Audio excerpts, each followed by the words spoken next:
Hello everybody, welcome to Coco's Crochet. I'm Litza and today is our podcast number 91. It's Thursday the 4th of July. So before we even get started, I'd like to wish all our friends that are celebrating the 4th of July a huge celebration for all of you and your families. I hope you enjoy it. Take care, be safe and enjoy it. Both the meaning of the day and also the family get-togethers, because I know some of you celebrate on a huge scale, and so you should. It is an amazing event for all of you. So happy 4th of July to everybody that is celebrating today. Now the festivities may continue over the weekend too, so maybe you're going to make a whole weekend of it, so just enjoy. Now today's Thursday, guys, my favourite day of the week, because we all get to hang out together, share what we've all been up to during the week. I have quite a few of your makes to share, which I'm so excited about. I've been a little bit busy as well, and I'll just sprinkle in a little bit of love at the end. But as always, I've got my clipboard and my marker because I need to keep on track. So let's hope that I don't forget anything today and there aren't too many bloopers, because you know we don't cut any of those out. Now, as always, and for about, 2 more weeks after this, we're going to start off with Tile of the Week Thursday. Got a little fluff there, excuse me. Now, what is Tile of the Week Thursday, you may ask, if you're very new to the YouTube streets. Let me tell you what it has been all about, and if you wish to, you can go back in time and visit all of these tiles. So our friend Sam over at Manfors Makes in July of 2022, guys, July 2022, and now we're July 2024. So 2 years ago, she was gifted this book, 100 Crochet Tiles, and it is a beautiful book, and she pledged to make each and every tile. And guess what, guys, she has. Now she has a playlist on her channel with all her tiles, and if you wish to go back in time and see them all, it is certainly a great way to spend your time. And if you also want to put in the hashtag Tile of the Week Thursday, you'll see everybody that's joined in, including myself, and you can have some more viewing pleasure. That's all I can say, because not every tile has been a dream come true. But in the end, somehow we managed, all of us in this together, including our wonderful friend Josephine. And again, she sent in her tile this week. And again, thank you, Josephine. And of course, I will show you all of you Josephine's tile very soon. Now, I jumped on at tile number 25. For all of the tiles, I've been using my Marvel DK weight or 8-ply acrylic yarn.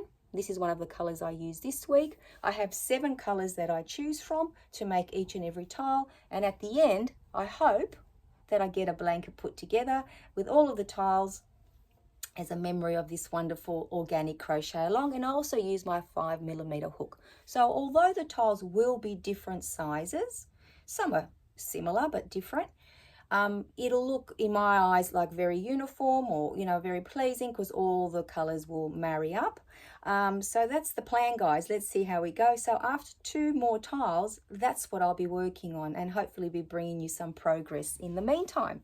So let's see how we go with that. Now this week's tile was a round tile, so we've gone into the shapes of late. So the last maybe, I guess, about 7-8 tiles have been different shapes, predominantly hexagons. Then we had an octagon last week, and this week we have a beautiful circle.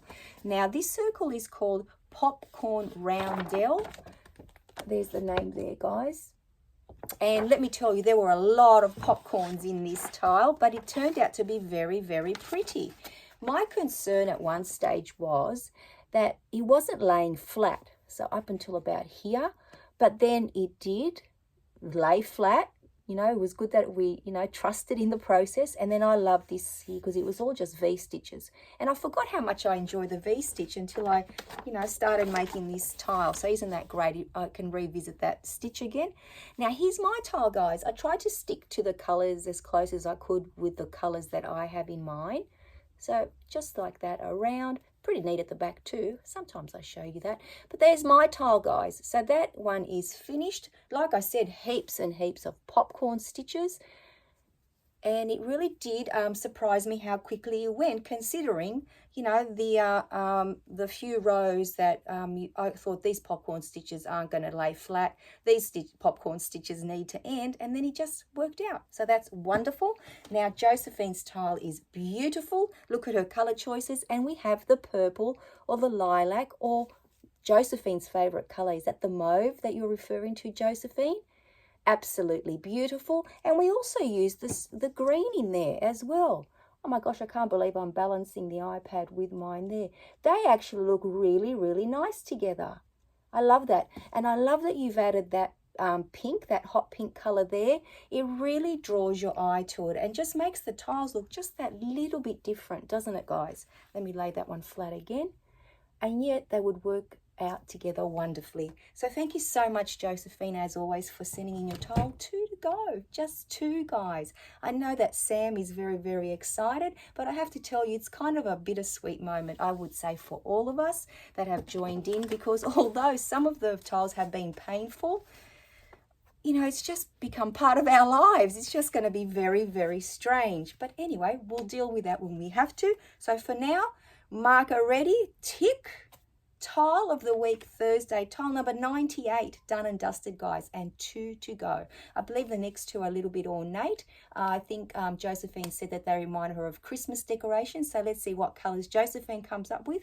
You know that my colour pool is going to remain the same. So, you know, let's bring on tile number 99. So, what are we up to now, guys? You know, the best part of all, showcasing all your makes. And we do have a few new friends, or at least one that I can think of, that has joined us this week. So, of course, I'm very excited, you know, to bring you her work as well, her makes. And then hopefully everyone will continue to sending in an email. And I want to thank each and every one of you that always does take the time out of your busy lives to send in what you've been making, because you know we love that ooh, ah factor. And all of us have a crochet to-do list, and you always inspire us to send something new on it. Let me tell you, there are quite a few things here today that I want to add on to my crochet to-do list. So without any further ado, let's get started, because you know I love to chat, guys. So the challenge today will be me balancing this iPad while I give you all the information. So please bear with me. So our very, very first makes, and what I might do today to make it even more professional, or as professional as I can be, I'll show you the photo and then I'll talk to you about, oh, maybe I can balance it. Let's see how we go, guys. So these come to us from Josephine, and many of you will be very familiar with what these are. They're those beautiful knotted loveys, those heirloom loveys from the book Mama Made Minnie's Knotted Loveys. Now, Josephine has made them in 3 different weight yarn sizes, so she could experiment and see which one she loved the best. Now, we had seen her little hippo here before, and he's made with 6 weight yarn. Then the little bunny in the middle, the yellow one, is made with 5 weight yarn. And at the end is our little lamb made with 4 weight yarn. They're all absolutely gorgeous, but Josephine does say in her email that she prefers the 4 and the 5 weight version, and that she will continue to make them for donations. So thank you so much, Josephine, for sending them in. They're absolutely gorgeous, and some very, very lucky people will receive them. Now, next we have, oh my goodness, wait till you see this, guys. Absolutely gorgeous. I'll try to hold it up here. So this comes to us, there you go. That does it more justice, but it'll be a little bit of an angle now. So this comes to us from our friend Mary Rose, and this is the very first time that Mary Rose has joined us. So welcome to our little yarny community here. I hope you stay and you enjoy our company. We're certainly enjoying yours. So Mary Rose said that she has been crocheting for 5 years and she absolutely loves it. We all know about that. It just becomes part of your life. You can't imagine a day without crocheting. Now this is a beautiful, oh my gosh, let me bring it closer to you guys, a wall hanging of flowers that Mary Rose made for the staff at her workplace to peg on some notes for each other to show gratitude. Now I will show you all the rest of the photos, but I'll let you know what it's all about. To show gratitude and appreciation for each other. Now the pattern was made up by Mary Rose herself, and the yarn that she used is Fiddlesticks Finch cotton yarn in a 10-ply or a worsted weight. Now let me show you the little flowers up close. Look at that, guys. Aren't they gorgeous? So they're the flowers that are hanging on the wall hanging, on the strips that she made. And then these are the little notes that people attach with a peg. I love that. And this is the blurb that she's written. Let us be grateful to people who make us happy. They are the charming gardeners who make our soul blossom. Add a message to the wall of flowers, telling someone why they are so special. Absolutely love that idea. And you know what? That is something that I've added to my crochet to-do list. And wouldn't that be wonderful to add to everybody's staff room? I think that is so cool. So thank you so much, Mary Rose, for sending that in. We really do appreciate it. Now, next we have, now look at this little character here, our friend Liza. As always, she's been busy creating some amigurumi, and this is Susie the superhero, and he comes out of Liza's beloved Crochet Now magazine. Love the outfit, love the hair. Thank you so much, Liza, for sending that in to us. Now, our friend Corinne, wait till you see all her embellishments for her for our CAL 2024, her project's number 12. These are gorgeous, and there are so many to show you. Now, come on, behave, please.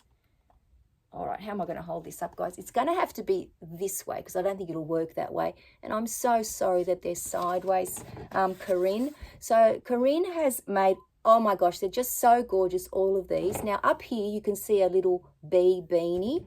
Let me bring it up close. There you go. Oh, you know what? I might be able to enlarge it, guys. And, oh, there we go. Yes, the beauty of the iPad, I guess. It does have some bonus. No, it didn't want to go. But there's the bee beanie. And Corinne made that one up herself. And then we have the Black-Eyed Susan, which is a flower. And it just so happens to be, here it is there, Corinne's favourite flower. That one there, guys. Very, very pretty. And where are we? So this was a brooch. So Corinne turned it into a brooch, and the pattern is from Funky Thumb Crochet. And then we have a groundhog, and here he is there, right there, guys. Sorry, he's a bit sideways. And this one is from Golden Lucky Crafts. Oh my gosh, I'm doing a terrible job holding this up. Now you'll see there are 4 hearts and some balloons here. So there's some hearts and some balloons. They're for the 4th of July. And there are also some butterflies. I'm probably making everyone dizzy. And the butterflies, there they all are. And they're all from Mary at Wow Crochet Designs. And now wait till you see all of these little Christmas Advent characters. How adorable are they?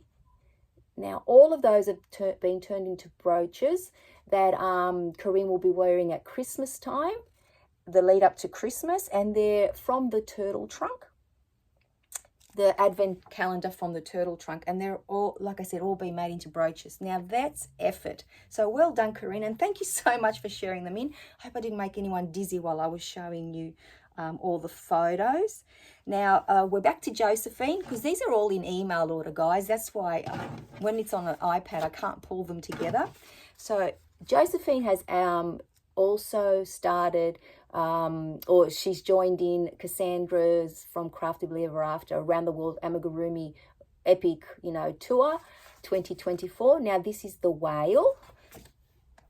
This is the jellyfish. Very cute. And these are the macarons. They look very, very sweet. So Josephine says that she's having a lot of fun and adding to her amigurumi skills. And I have to say I agree with Josephine that that's why I've jumped on board as well, because I really need to improve my amigurumi skills. And I thought this was a great way to do it, because we're all in this together, right? That awesome community feel. Now, wait till you see what our friend Kim has been up to. And I just want to give you all a little health update on Kim.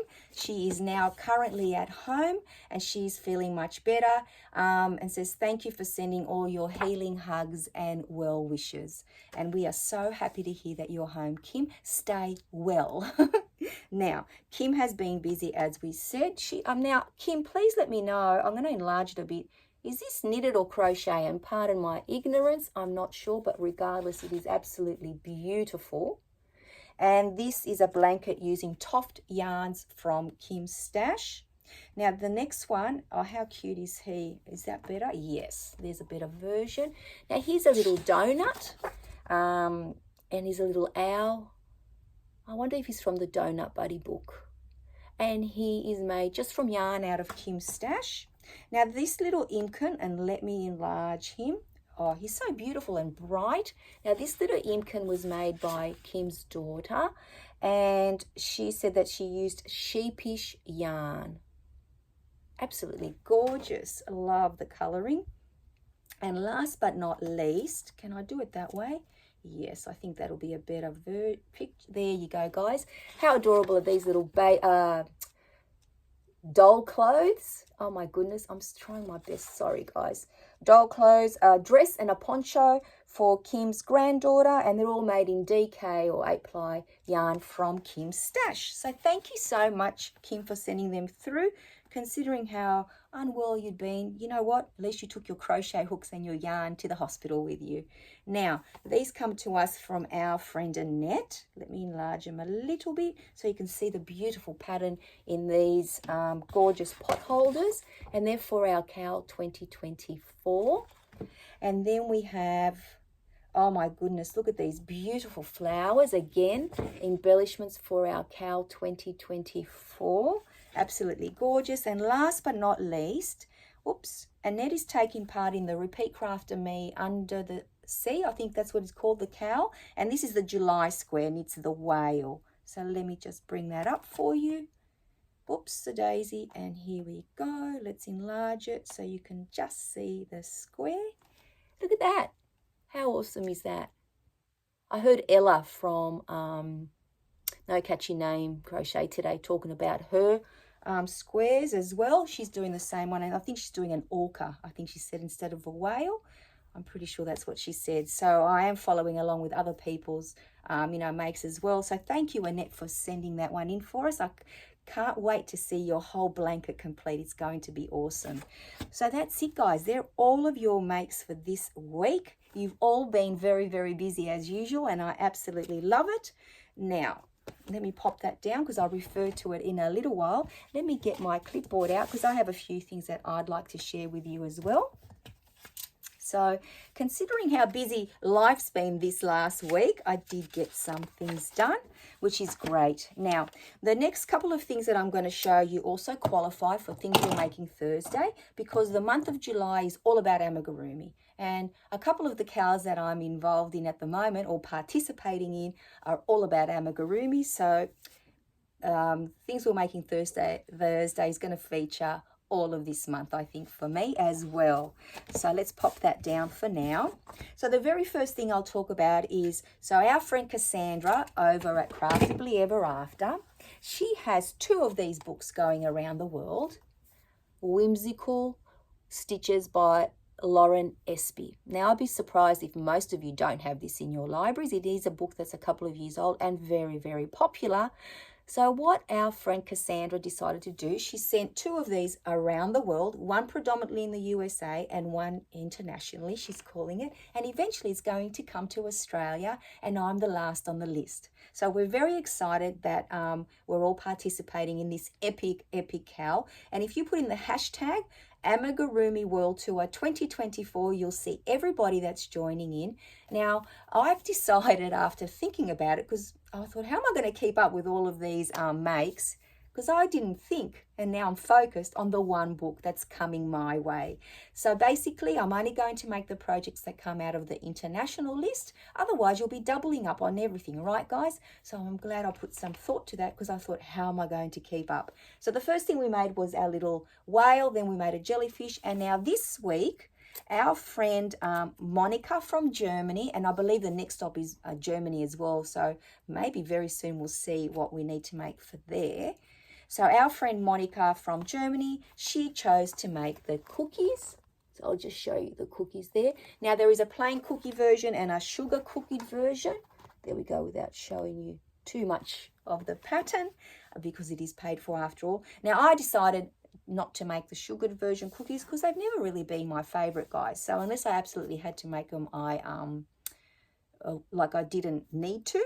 So what I've been using for all of these makes, which I absolutely love, and it's recommended in the book too, you use a 4mm hook, which is quite manageable for me, and your worsted weight or 10-ply yarn. So I've been using predominantly my Spot Saver yarn here. It's just 100% acrylic, and it is a 10-ply yarn. But this time round, because I made a chocolate chip cookie, and I made a funfetti cookie. So I'm showing you these because I don't like to sew. Well, I don't dislike it immensely, but it's not my favorite part of the amigurumi process. And I thought the less sewing, the better. And with these, they already had the little flecks and things that I needed in there to make the chocolate chip cookies. And of course, this one, if you're familiar with the funfetti cookies, was very, very similar. So let me show you your cookies while I talk to you about a little walk down memory lane. So there's my chocolate chip and there's my funfetti. I didn't want to stuff them too much because, you know, cookies aren't, unless they're stuffed cookies or filled cookies, they're not, you know, very, very thick. And that's, you know, that's something else that I struggle with. I don't know about you guys, when I'm putting together my amigurumi, how much to stuff them. But here are my cookies for that cow. And very, very quickly on a little side note, back in the day before I started to crochet, so maybe for about a year and a half before I started to crochet, so we're going back in time now, like 2019 or something, during the pandemic, I needed something to do and I started to play with cookies. I'd never made them before and my family loved eating them. So if you're familiar with the Subway cookies, that's what I had in my mind. And mind you, I'd never eaten one. So I started to make them and my whole family loved them, so much so that I started to freeze balls and just cook them, and they were gifted out, and there was a whole thing happening where you know, companies were sending them, you know, as well-being gifts and things, or, you know, are you okay? Things like that, doing different parties. And then I started freezing them and packaging them. And then my family said, you should sell these. And guess what, guys? For a short time I did. And if you go to Instagram on Litz's Cookies, if you're interested, you'll see all of the cookies. Now, I no longer do that, but that was my inspiration in my head when I thought, oh, wow, cookies, I'll start to make some. So I make some more from Litz's Cookies, but I just thought I'd share that with you because it was a very fun time. Even though there was chaos all around us, we were all hyper focused on the cookies, so that really did get us through it, and that's where I was going with that. So these are my cookies for Cassandra's cow. All that to say that. So let me take my little marker and tick that off. So we've had a little chat about that, which is great. Now the next cow that I am participating in, and this one is very, very relaxed as well. It comes to us from our friend Sally over at Nanny Moon Crochets. And if you put in the hashtag Crochet Donut Cow 2024, you'll be able to see everyone that's participating. Now we're all working out of this book here. It's a very, very cute book, Crochet Donut Buddies. Now, Sally had this book in her library. I just got mine delivered last week, so I've jumped on board. And this week we had to make the little rhino. So here he is there, guys.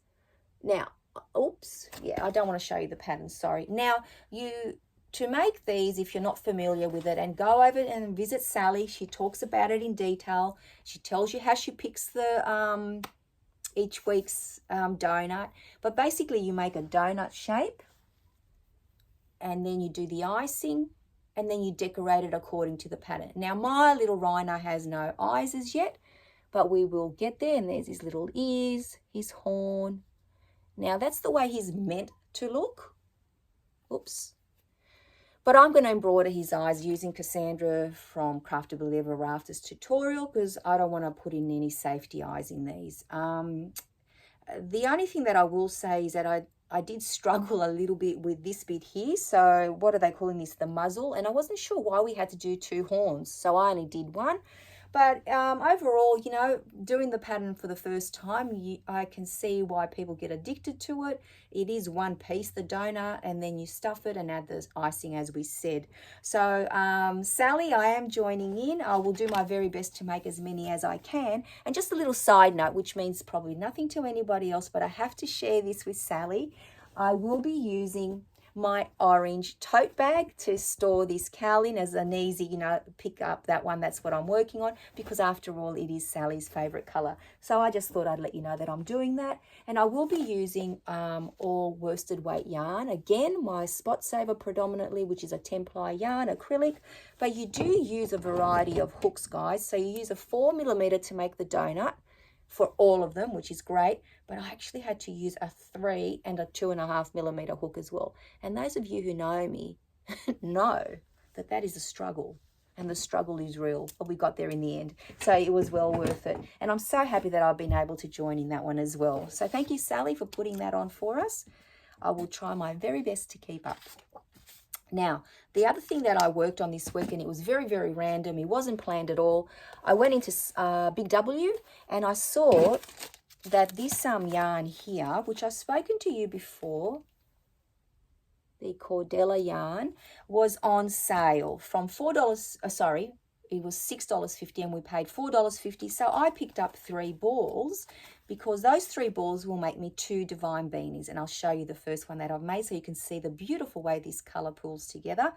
Now, I did do a proper review of this yarn in my video yarn of the month, so it was the second video. So if you want to go and see that, visit the playlist. So I don't have to go into great detail now, but I did follow the pattern to a T this time because I know how this yarn behaves, and I used a 6mm hook and then a 5mm hook for the brim. So let me just show it to you here. How gorgeous is that, guys? And let me tell you, I told you I was addicted. I am addicted to this divine hat pattern, and I'm sure you'll see more and more in the future. And this time round, as I said, I bought 3 because I need 1 whole ball and part of a second one to make 1 beanie. So guys, I think you'll be seeing another one soon. So I made that beanie this week, which I absolutely loved. That really honestly takes a few hours. And I also made a black beanie, just a very basic black beanie for one of Steve's well, he's not a co-worker. He doesn't work with him. He's actually a contractor, tradie, a plumber. So I made one for him too. He saw Steve's one in the very cold morning and he wanted one. So, of course, he got one. So I made 2 beanies this week.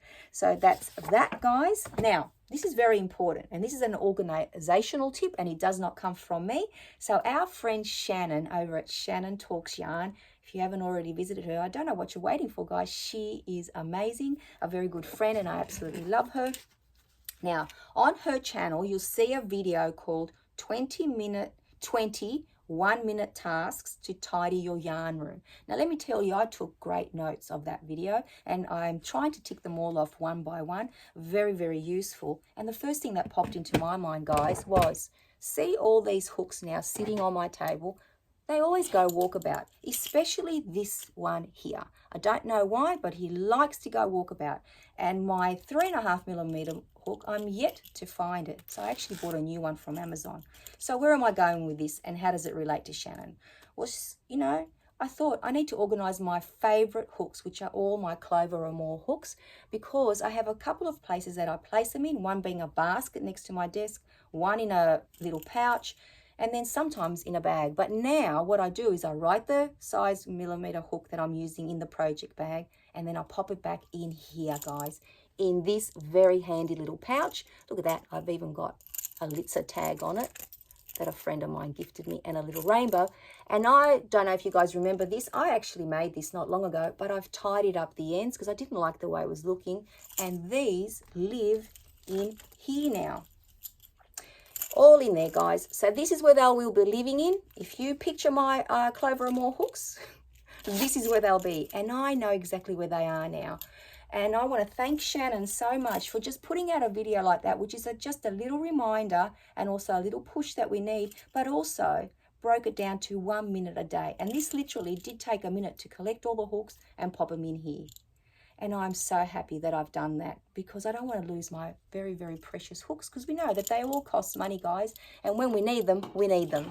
So thank you once again, Shannon, for putting out those tips. Absolutely love them. Now, we have some happy mail to share today. Our friend Liza, she's been very naughty once again, and she sent me some beautiful yarn. Now, here it is here, guys. Let me reach over. So I'm getting quite a collection thanks to Liza. So thank you so much for sharing these with me. I really do appreciate it. So these are all Signet yarns. So those of you that live in the UK would be very familiar with this yarn because it is quite accessible to you. I think it's a Yorkshire, I can't say that, company, and I've got it in 3 beautiful colors. Now let me tell you, this yarn, it says that it's 100% superior acrylic, and I totally believe that. This would make the most softest wearable I could ever imagine. This yarn comes to us in 100%, superior acrylic, as we said, 100 grams or 298 meters, and it's a DK weight or 8-ply yarn. So this color here is beige, and then we have seaweed, and then lucky last we have apple. Aren't they gorgeous colors, guys? Absolutely love them, and I cannot wait to dip into them. I think I'm going to have a basket full of all the yarn that I've received from Lizzo and see if I can put something together with that. Well, there's an idea. Let's put that on the crochet to-do list. So I'll just pop them back here. They are absolutely gorgeous. Just love holding them. Absolutely beautiful. So thank you once again, Lizzo. Very, very much appreciated. Now, last but not least, a little bit of life, the wedding. The wedding, guys, it's finally here. We're literally on the final countdown. So it's Sunday. I cannot wait. We are all so excited, and I just love how you guys have been, along this whole journey with me for the past year, I guess. And you've been so supportive and loving and all your good wishes. And I've told the children every single time that you've made a comment or sent an email, and I absolutely thank you for it. So this week and last week, there's been some deep cleaning going on, let me tell you guys. And my hands, wow, they're proof of it. So I'm moisturizing as often as I can. But there's also been, like a lot of work on the granny flat. But there's also been, preparation of the homes and also some cooking that has to be done for the morning of. And I just want to share with you the traditional cookies that my mum made, or biscuits. They're called gurambiedes. And I'll give you a little bit of history. Now, they are very hard to hold up, guys. I do have a photo of them. Now, look at them there. Oh, my God, the smell is wafting out of this, and I cannot wait to dip into them. Let me tell you, these and a cup of coffee, they're actually a match made in heaven. So basically what my mum said to me, and I've got a photo of all the ones she's made, and of course on the day we'll, present them beautifully in a platter. So she said to me that traditionally in the village when she was growing up, if someone got married, all the women in the village would get together in the home of the bride, and with the mother of the bride, they would make gurambiedes to feed the whole village. So on the wedding day, they would bring them out, and what they symbolize is a sweet life. And I thought that was awesome and so very, very wonderful that my mother was able to do that for my son and his fiance, and they are very, very, very grateful that she has brought that into their little lives as well. So let me show you. Yesterday I went over to get a little sample because I had to do the quality control. You understand how that goes, guys. So basically what they are is a shortbread, like a very buttery vanilla flavored shortbread biscuit, which my mum shapes into that little shape. You can add roasted almonds in there. Sometimes we do. This time she didn't. And there's a hint of orange in there. And then you dust them heavily in the icing sugar or powdered sugar, whatever word you use for that. That very, very fine sugar. And they are divine, let me tell you. They just melt in your mouth. So my mother has got a whole stack waiting. As you can see here, 2 containers full, and she's going to place them in a platter and redust them with icing sugar. And I took one of those home for me, which we pretty much smashed last night, and one is for my daughter when she comes over. So that's it, guys. You can tell from the smile on my face that we are so very, very excited. Side note, yes, speech has been written, doing the final tweaking. My family doesn't think I'm as funny as I am, so I don't think I'm going to go down the comedy route. So let's leave it at that. So that's it, guys. That is the whole week in review. As we said, today's 4th of July. A lot of you will be celebrating. So, that note, I hope you all have a wonderful weekend. I hope you're all keeping either warm or cool, because right now the sun is shining and it is a beautiful day to look at, but it is freezing, which I actually don't mind. And let's pray and hope that it keeps like this for the weekend, and then the rain can come again. We're fine with that. But whatever God brings us, he brings us. We can't argue with Mother Nature either, can we? So on that note, guys, until I see you all very, very soon, take care, everyone. Bye-bye for now.